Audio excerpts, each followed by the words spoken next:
Efésios 1, de 7 a 10. No qual, no caso aqui em Cristo, estamos vindo da pregação da semana passada, temos a redenção pelo seu sangue, a remissão dos pecados segundo a riqueza da sua graça, que Deus derramou abundantemente sobre nós em toda a sabedoria e prudência, desvendando-nos o mistério da sua vontade, segundo o seu beneplácito, a sua benevolência, que propusera em Cristo de fazer convergir nele, na dispensação da plenitude dos tempos, todas as coisas, tanto as do céu como as da terra. Ou seja, no tempo certo, que Paulo chama de plenitude dos tempos, Deus fez com que Cristo surgisse entre nós, a sua obra, e nele todas as coisas convergissem. Há um estudo bastante interessante, que não é alvo aqui dos nossos domingos, mas para explicar o que é esse tempo chamado plenitude dos tempos. Alguém poderia dizer, por que quando Adão pecou, logo já não veio Jesus, já não resolveu o negócio logo do começo? Por que passou tanto tempo? Por que foi no Império Romano? Por que foi dessa forma? E a gente estuda isso, é algo muito, muito interessante. Tem a ver com tudo o que aconteceu no mundo, mas talvez uma das coisas que a gente poderia dizer aqui mais assertivamente e rápida, é que na época em que Cristo nasceu, nunca mais a humanidade experimentou um tipo de relação e de vida. Ainda que nós tenhamos internet hoje, ainda que você tenha tanta maneira de divulgar, a unidade do mundo em torno da cultura greco-romana proporcionou algo com a língua, com a unificação dos reinos e dos povos conquistados, com a cultura.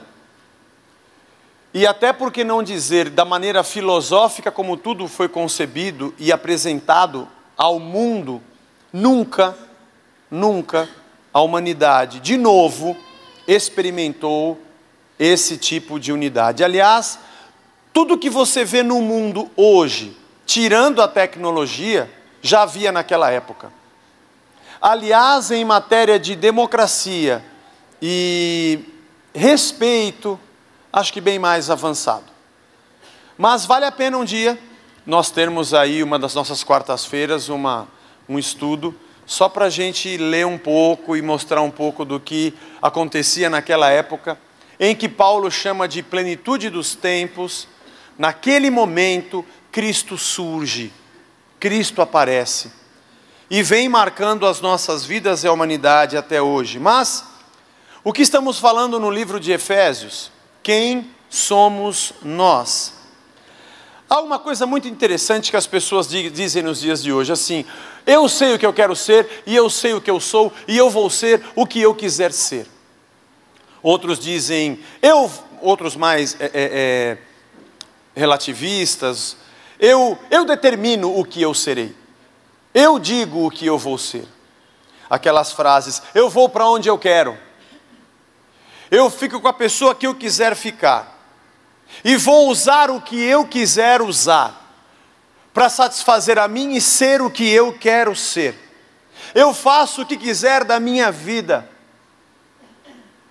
Eu sou o dono do meu nariz. Eu, por exemplo, pago IPTU, não sei se você sabe. Esse mês aqui teve aumento, esse ano teve aumento de IPTU de nariz. Então, é um latifúndio. Eu sou dono do meu próprio nariz. E outra frase comum, eu faço o que eu quero do meu corpo. É interessante essa frase porque a pessoa trata o corpo como se fosse um produto.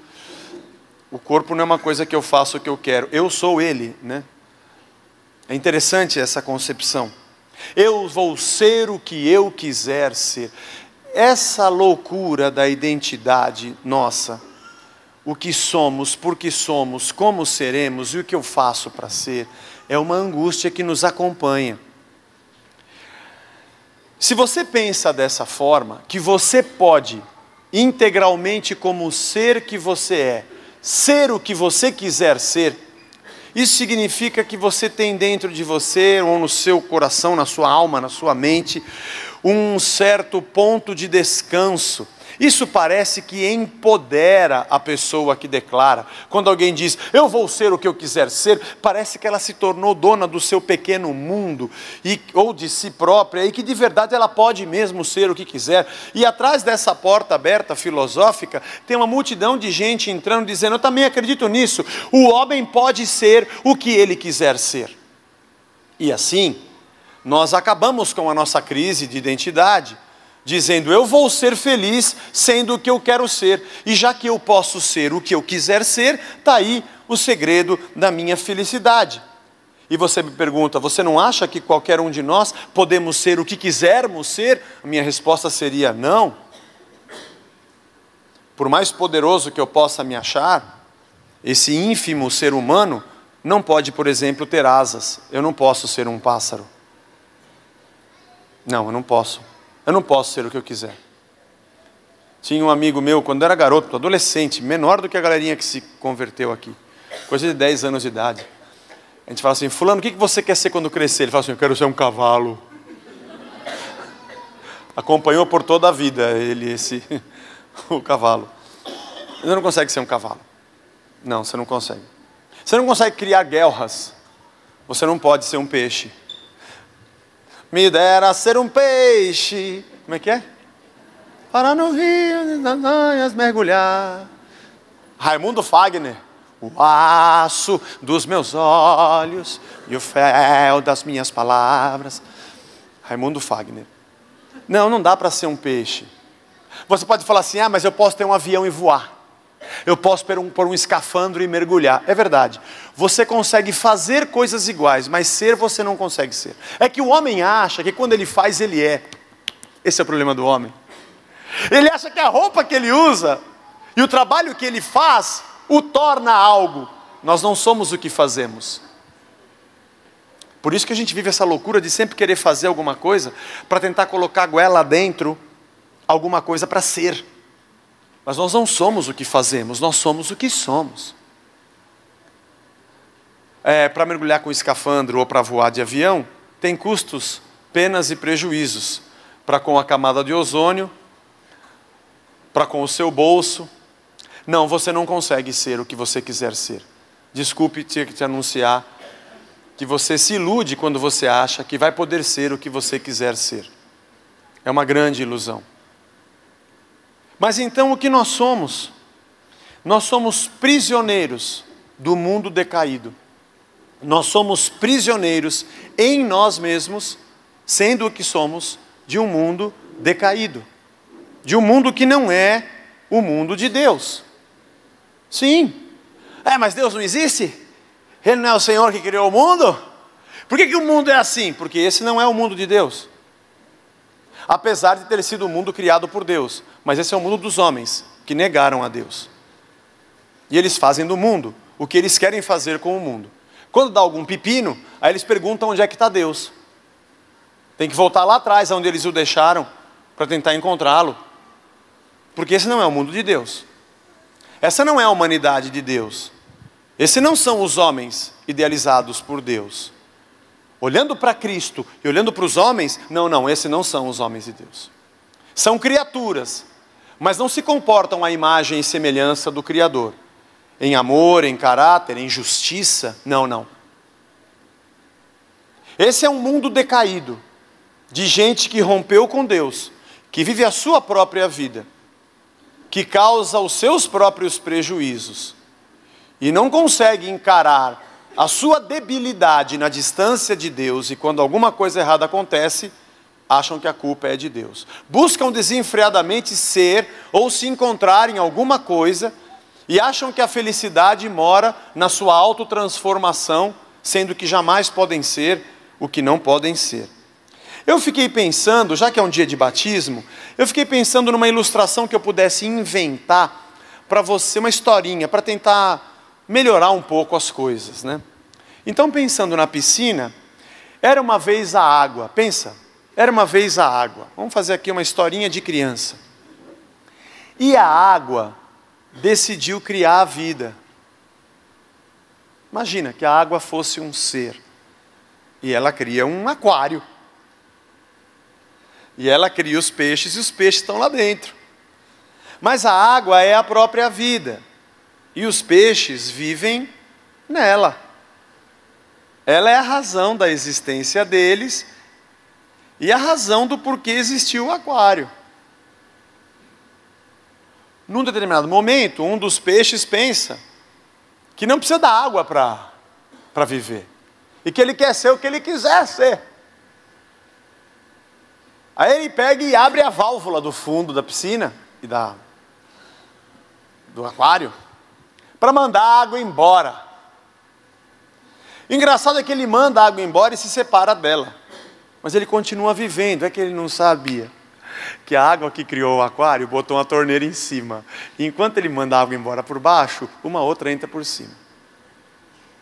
Mas quando ele vê toda a água indo embora, fala, tá vendo? Ó, eu me separei da água e continuo nadando.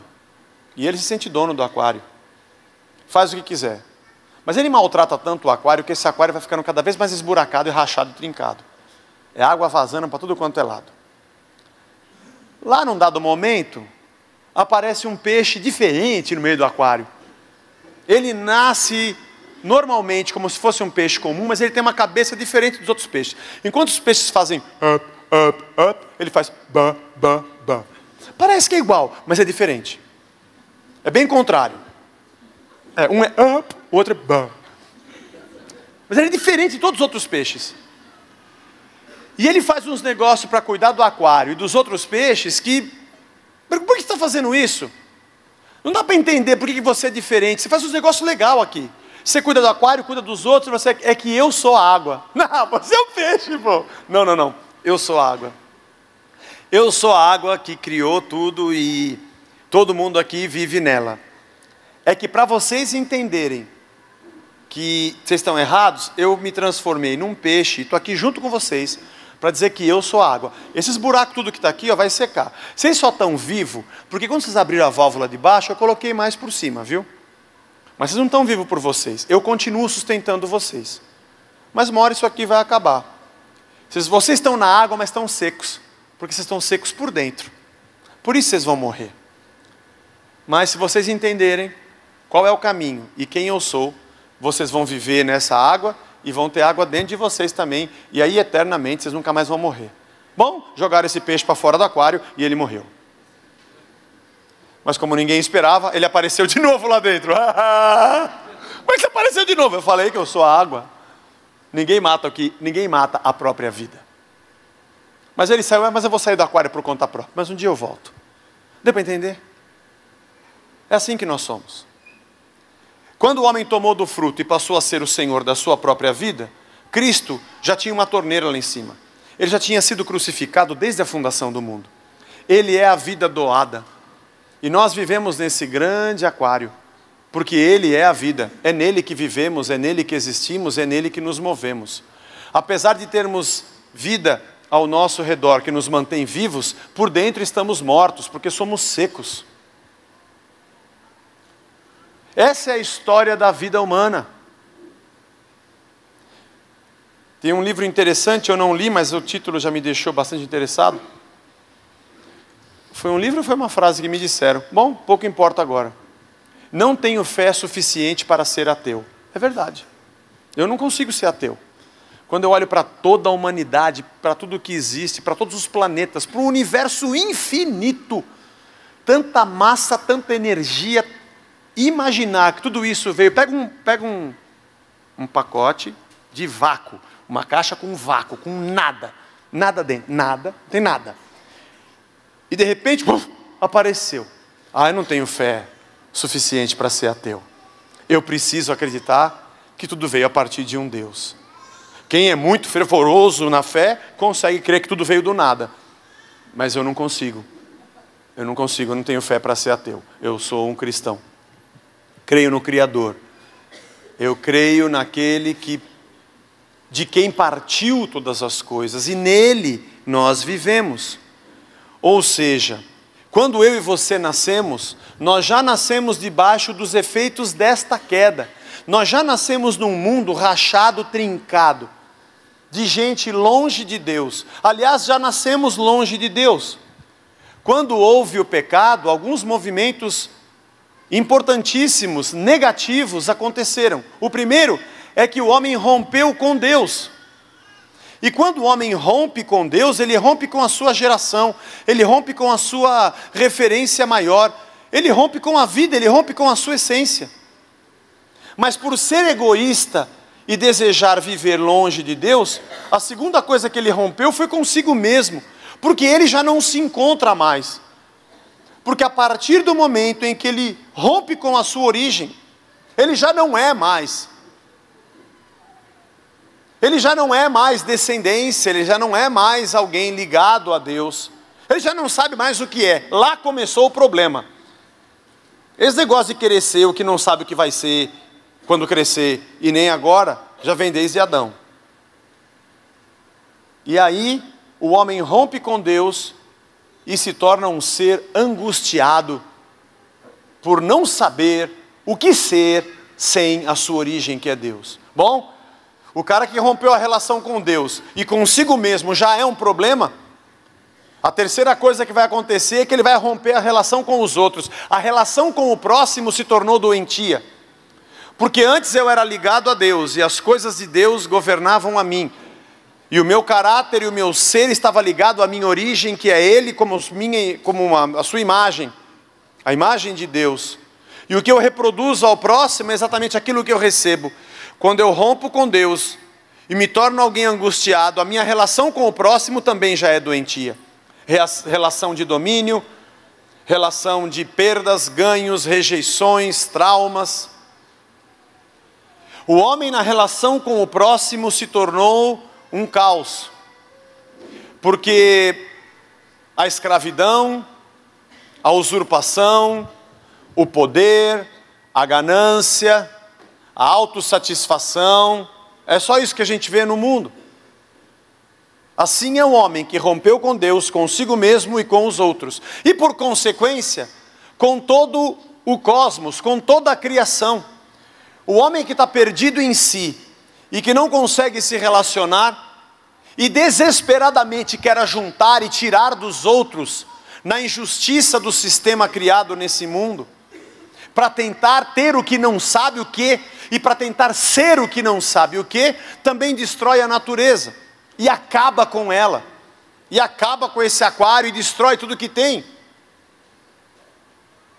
Me perguntaram uma vez num programa, como pastor, se eu acreditava mesmo que o mundo ia acabar. Eu falei, não precisa ser pastor para acreditar nisso. Não precisa ser. A água no mundo está acabando. Pode ser que a nossa geração... Não, digo a minha. Meus filhos vão viver mais ou menos, mas meus netos já vão ter problema.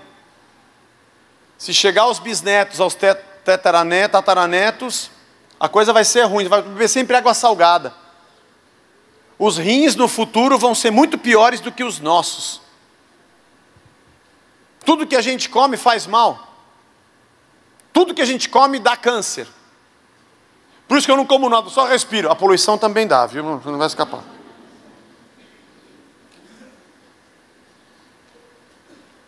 Tudo isso a troco de um grande avanço. Nós produzimos lixo que contamina a própria... Nós tiramos o que é bom da terra, processamos, e o lixo eletrônico volta para a terra e contamina a terra. A gente consegue tirar a coisa boa da terra e devolver para ela o que acaba com ela. E acaba com a gente. Porque o homem rompeu com Deus, se autodestruiu na sua essência, destrói quem está ao lado e acaba com o que está no mundo. Vários filmes já foram feitos nessa ótica. Vem um extraterrestre para acabar com os homens e matar todo mundo. E quando conseguem dialogar e falam, por que vocês estão acabando conosco? Ele diz, porque vocês estão acabando com a terra. Não sei quantos já viram filmes assim, tem vários no mercado. Porque o homem é a praga do mundo. Romanos 8, 18 a 23, está na sua tela. Olha que coisa incrível, o mesmo apóstolo Paulo que escreveu Efésios, escreve em Romanos.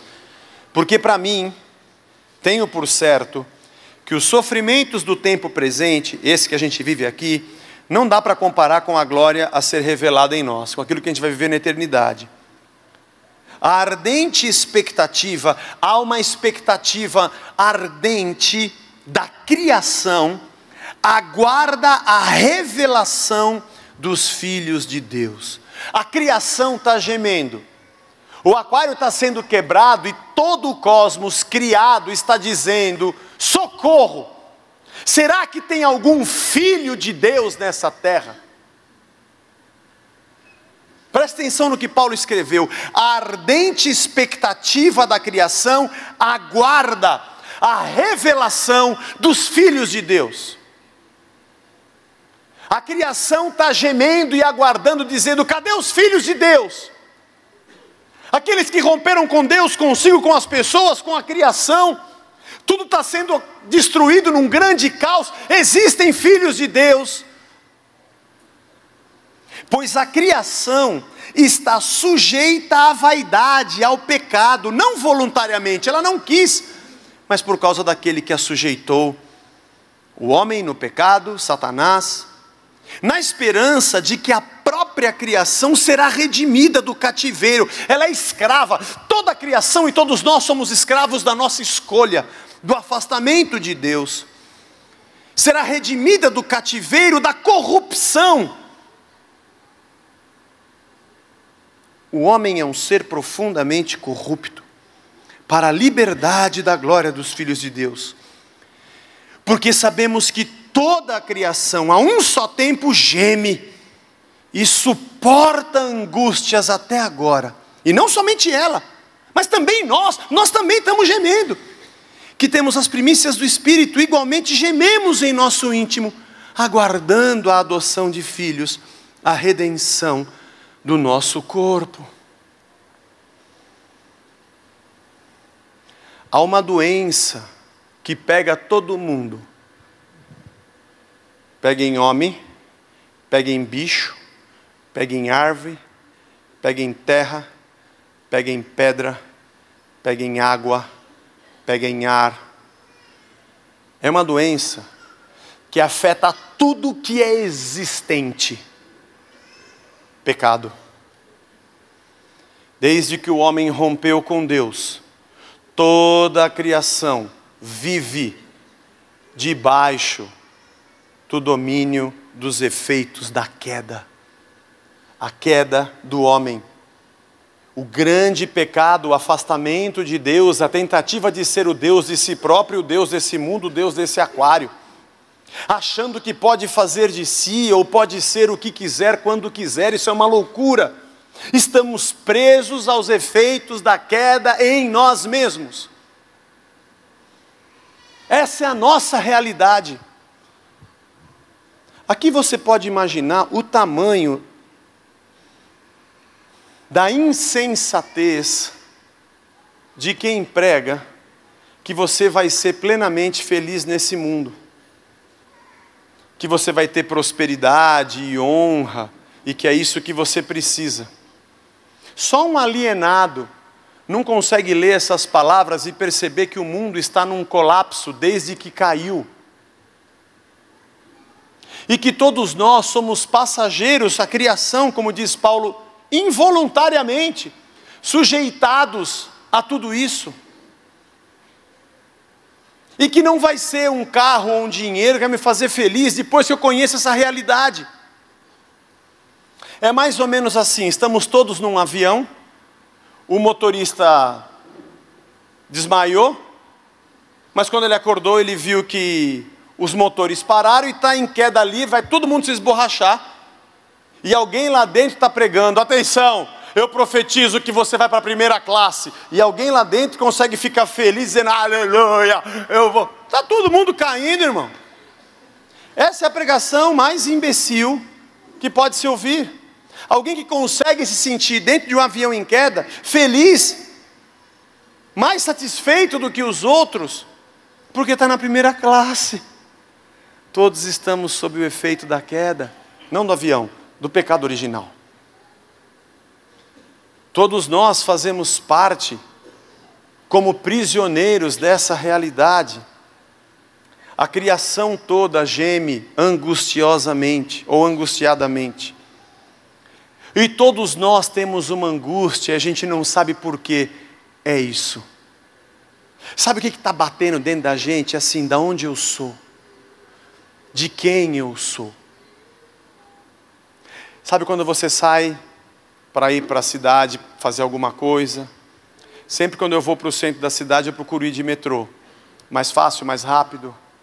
Dependendo do horário que a gente volta, é mais difícil. Mas sabe quando você anda muito pela cidade, você faz muita coisa, aí você está com as pernas doendo, as batatas da perna já tá, né? Você não aguenta mais andar e você vê lá a porta do metrô. Ai, que bom, eu vou entrar agora. Passa o bilhete, quando você entra, não tem lugar para sentar. Só tem o lugar dos idosos, mas você é cristão, você fala, pô, não vou sentar.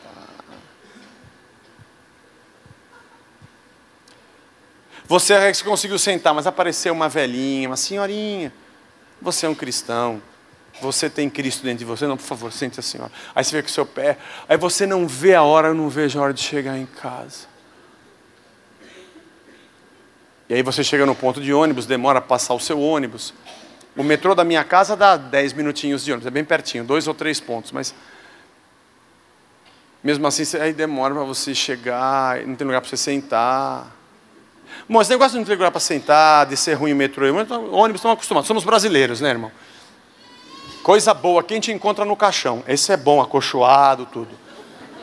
Poder público no Brasil é só tranqueira. Seja verde e amarelo, seja vermelho, é tudo farinha do mesmo saco. Arranca do povo e enche a pança e vocês que se ferrem. Mas... E você fala assim, quando é que eu vou chegar em casa? Aí quando você põe a chave e entra em casa, vai a casa. Joga sua bolsa, você cai na cama, profit. Você liga o chuveiro, você toma um banho, você faz um miojo. Você fala... É, porque é a coisa mais rápida que tem, né? Quando o seu estômago começa a falar, estou com fome, e sua mão abre, é um corpo, né? Abre o armário e os olhos veem massa de tomate, macarrão, arroz, feijão, colchão duro, tem que fazer na panela de pressão. Então os olhos mostram para o cérebro e ele avalia o tempo necessário para produzir qualquer uma dessas coisas. E aí desce a informação para o estômago e fala, ó, a carne é meia hora, o arroz é 25 minutos e tal. E o olho tem um miojo, o miojo é 2 minutos e pronto. E o estômago responde, miojo! Ele informa ao cérebro, o cérebro avisa o olho fala para a mão e a mão vai e puxa o pacotinho. Geralmente a mão fica em dúvida se ela pega o vermelho, o azul ou o amarelo. E aí o cérebro pergunta para o estômago, vermelho, azul, amarelo. E o estômago responde, só muda a cor, o gosto é tudo mesmo. Aí vem a resposta, ele pega o primeiro pacotinho, mas em 2 minutos você come. Mas você não vê a hora de chegar em casa. Essa é a nossa angústia. A nossa angústia de dizer assim, Senhor, quando eu vou voltar para casa? Como suspira a corça pelas correntes das águas, assim a minha alma tem sede de Deus. Quando irei e me verei perante a face do meu Deus? Novo céu e nova terra, recriação, outra vida. Quando eu estarei lá? Voltando ao texto de Efésios, segundo o seu beneplácito que propuser em Cristo de fazer convergir nele, na dispensação da plenitude dos tempos, todas as coisas, tanto nos céus como na terra. Quando Cristo apareceu nesse mundo, tudo fez sentido para quem entende o sentido. Quando ele nasceu da barriga da Maria, a Maria sabia que não era dela. O José também sabia que não era dele. Mas quando ele surgiu, a terra celebrou.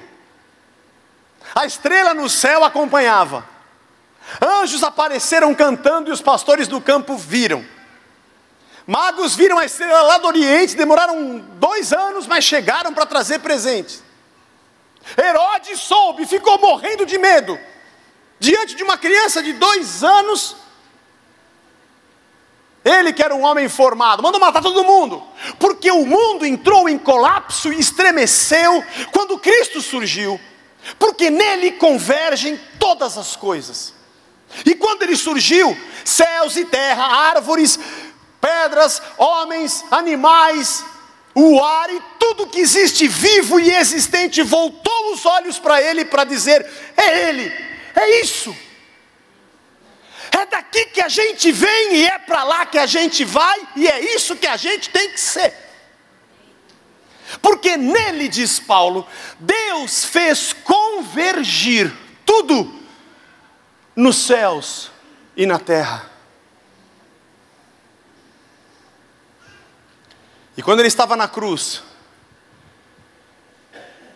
e morreu a morte que o homem deveria morrer, porque ele negou a Deus, para dizer: eu sou o caminho, eu sou o jeito, a verdade está aqui, ó, e eu sou a vida, vem, anda comigo. Quando ele morre na cruz, a Bíblia diz que fez-se trevas por toda a terra. Muitos lugares foram abalados por terremotos. O sol se escureceu. Os soldados que estavam ali bateram no peito e voltaram dizendo: esse cara era justo, nós erramos. Pilatos ficou desesperado porque o corpo desapareceu. Os homens desesperados para tentar explicar como é que aquilo aconteceu, dizendo que foi roubado. A terra sentiu, o ar sentiu. Cantai ao Senhor um cântico novo, os rios batam palmas, as árvores celebrem, juntos cantem de júbilo os montes, na presença do Senhor que é Rei. Toda a criação se curvou diante dele, porque ali estava o sinal: Deus fez convergir nele todas as coisas. Quando Cristo surgiu na nossa história, surgiu a verdade. Quem somos, de onde viemos, para onde vamos. A realidade do mundo decaído e do que de verdade nós precisamos. 2 Coríntios 5:18.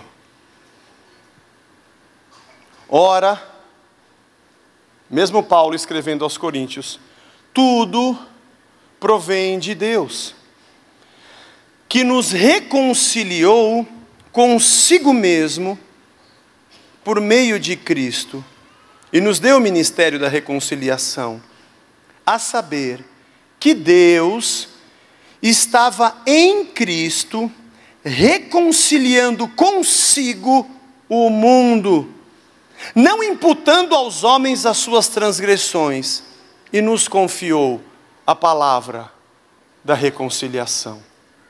Ali, naquela cruz, Deus, diz Paulo, estava em Cristo, reconciliando, trazendo de volta todas as coisas, reconciliando consigo mesmo tudo que há pelo sacrifício.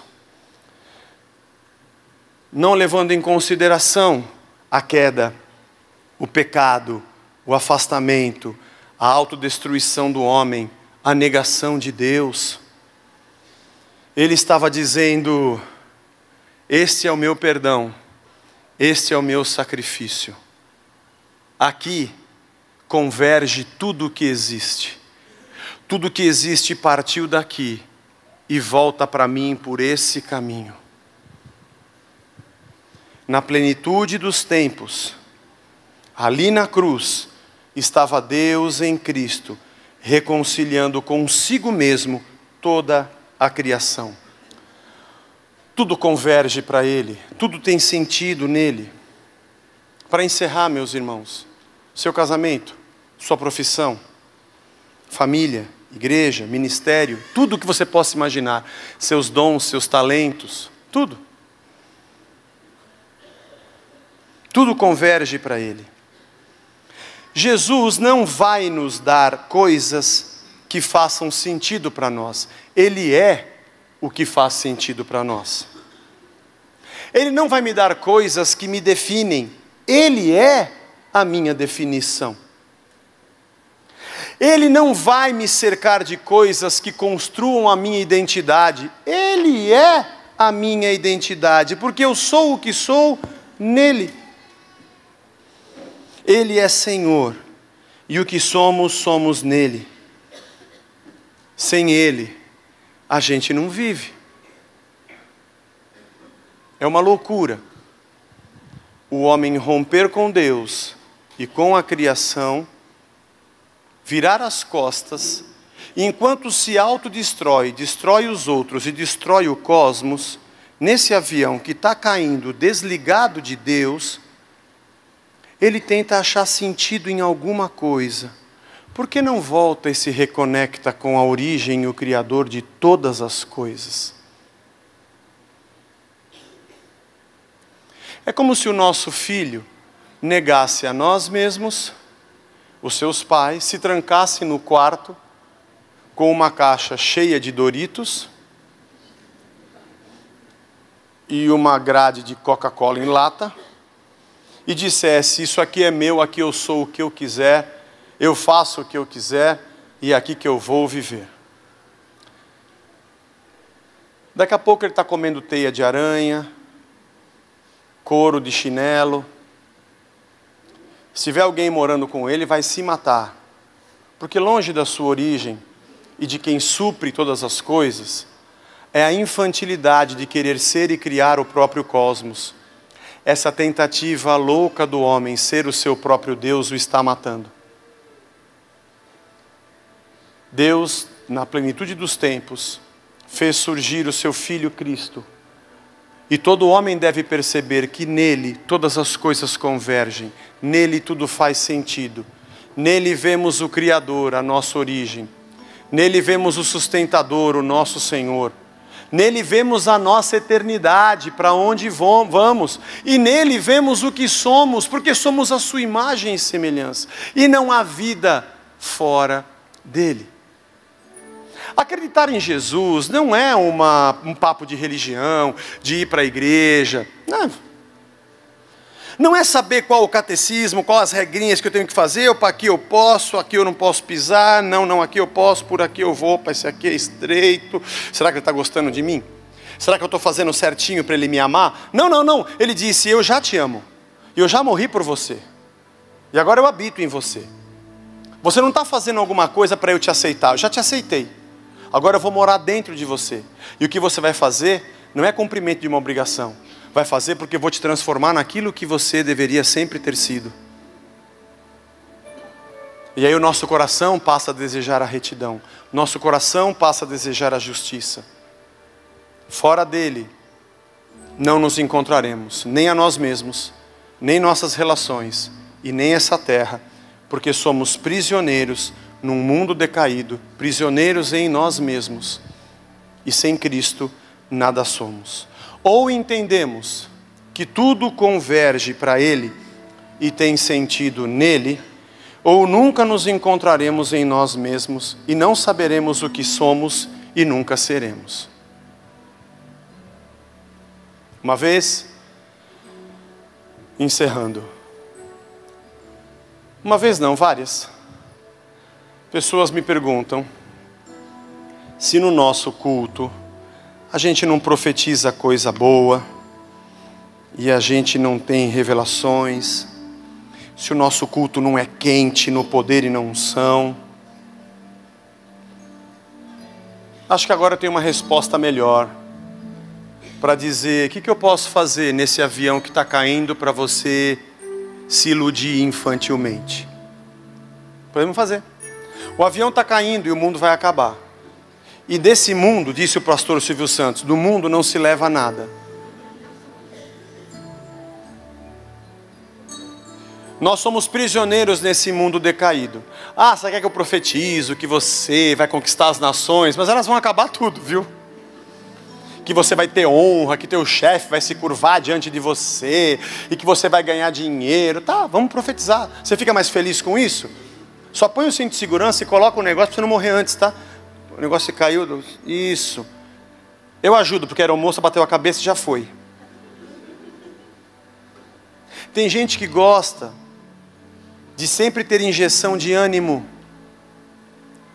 para se sentir insuflada e se auto-anestesiar com posses, bens, riquezas e honras, porque ela não quer olhar para a origem decaída do seu pecado, a falibilidade da sua existência. Ela não quer olhar para as dores que carrega na sua alma, na sua angústia. Ela não quer ver que está destruindo relações, e as relações a estão destruindo, e nem quer estar nem aí porque ela está fazendo com esse mundo e com esse sistema terrestre. Enquanto esse avião, esse grande globo está decaído para se espatifar, ela quer que um pastor a unja para ela se sentir melhor do que os outros enquanto cai.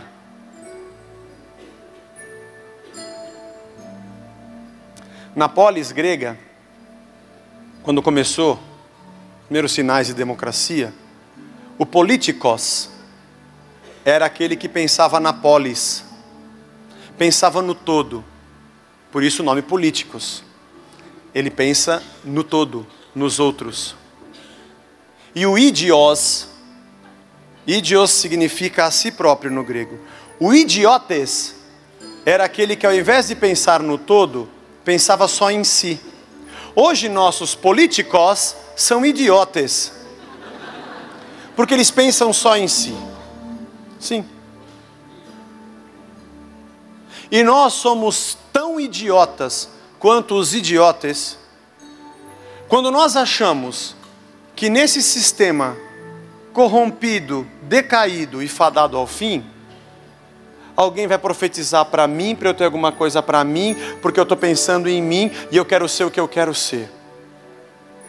No real sentido da palavra, você é um idiota. Pensando em você mesmo, não imaginando que não existe só você. Você tem a origem num Criador. Você é um ser que se completa nele, e as suas relações só funcionam porque você é parte de um corpo do qual ele é o cabeça, e esse sistema só sobrevive, ou sobreviveria, se de verdade estivesse debaixo de tudo o que os preceitos de Deus e a sua santidade determinam. Por isso que isso aqui vai acabar, não vai ter jeito. A Bíblia já disse que não vai ter jeito. Mas a gente vai chegar em casa, esse ônibus lotado vai parar no nosso ponto, irmãos. E vai ter novo céu e nova terra. Enquanto a gente está aqui, vamos socorrer. Esse reino perfeito existe entre nós e dentro de nós, porque Deus nos deu um reino.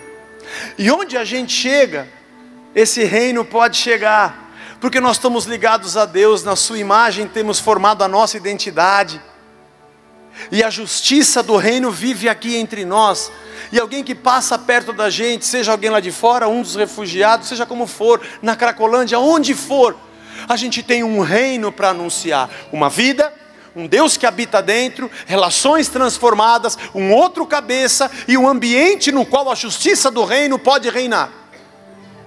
Temos uma cápsula de sobrevida, talvez, podemos dizer assim. Mas aguardamos e gememos pela nossa redenção em Cristo. Jesus é Senhor. A coisa mais importante de toda a existência humana.